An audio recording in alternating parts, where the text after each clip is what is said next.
2707 BC, 1188 AM. The Anunnaki planet Nibiru ascends out of the deep south of solar system after 732 years below the ecliptic. It passes through the inner system in the 22nd year of King Emenluana of Sumer. The calendrics for this year are astonishing. This is 108 years after the Great Pyramid was completed, and 1188 Annus Mundi, or 108 times 11, from man's banishment in 3895 BC. It is 468 years before the deluge, or 5616 months, which is 108 times 52 months. As this is the 1332nd year that Earth had orbited the Sun in its new astronomical position, this timeline is 666 plus 666 years in orbit, and this year is also the 666th of the Olmec calendar. The Vedic calendar has it at 396th year, half of Nibiru's orbit of 792 years. The Anunnaki dynasty over the Sethites beginning the oppression was 132 years earlier, or 792 plus 792 months, in 2839 BC at the birth of Noah.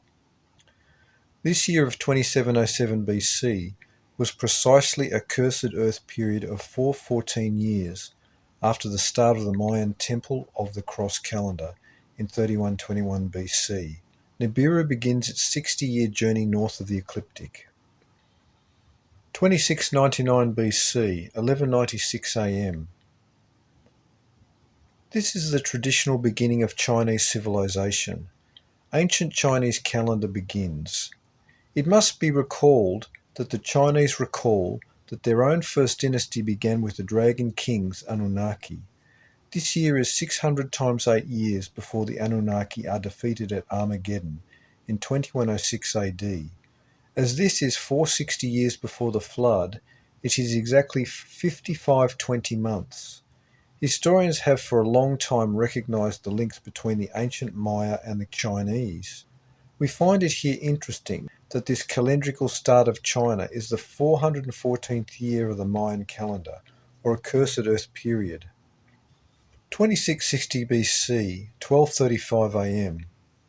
Canaan died at the age of 910, once a mighty Sethite king. Noah was 179 years old. His future wife Naamah was 261. 2653 BC, 1242 AM. Planet Phoenix enters the inner system, completing its 138 years orbit and exits on its way back out to the Kuiper belt. This is one cursed Earth period before the flood, 414 years, and this year uniquely synchronizes with the Mayan calendar. It is 460 years of the Mayan long count, or 5520 months, 552 times 10. The other ancient American system, the Olmec, has it at 720 years, or 10 precessional years, 72 years a degree in the cycle of precession. 2647 BC, 1248 AM. After 60 years north of the ecliptic on its highly elliptical orbit, Nibiru passes back through the inner system and completes its 792-year orbit. This is the 82nd year of the reign of the Nephilim king Enmenluana. Nibiru's appearance in inner system is calendrically significant. This is 2448 plus 2448 months, 408 years before the flood. The 2592 years of the Anunnaki chronology is 864 times 3. It has now been exactly 792 years since the Watchers descended in 3439 BC. Noah is 192 years old. His future wife Naamah, 274 years old. 2635 BC, 1260 AM.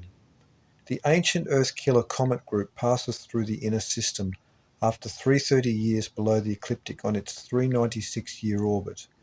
This is the 204th year of the Anunnaki dynasty, or 2448 months. Enmenluana has been ruling for 94 years. 2609 BC, 1286 AM. The third king of the Nephilim dynasty of the Anunnaki is Enmengalana, another priest of heaven of the metalworking city of Bad Tabira. Under his reign, the people began altering the natural order of nature.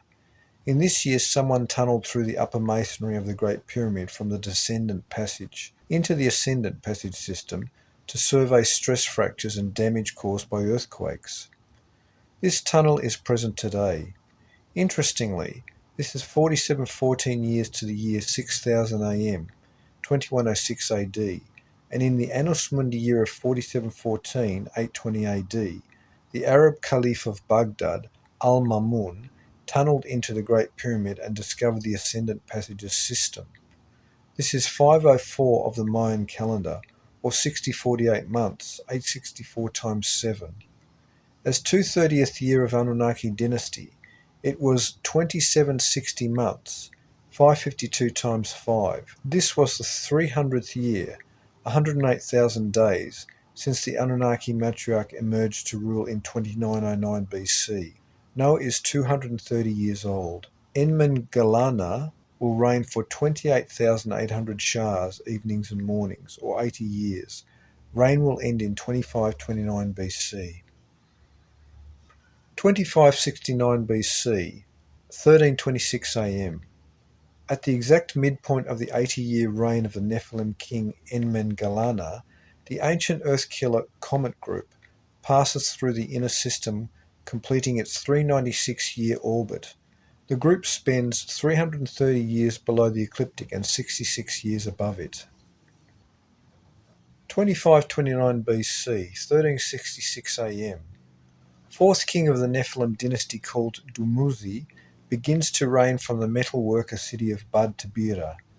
The ancient scribal and modern scholarly confusion between Dumuzi and Enoch is due to a chronological parallel involving Enoch's birth year of 622 Annus Mundi and the year he was made emperor over 130 kings and princes in 3151 BC. The early Sumerian chroniclers were aware that Enoch ascended into heaven and was born on the 622nd year of a pre-flood calendar. However, because Dumuzi's reign began exactly 622 years after Enoch became emperor in 3151 BC, over time the accounts of Enoch and Dumuzi were merged, making Dumuzi ascend into heaven as well. This year is 666 years after Seth learns about the coming of the flood in 3195 BC. Noah is 310 years old, this being the 300th year of the Nephilim Bad Tabira dynasty.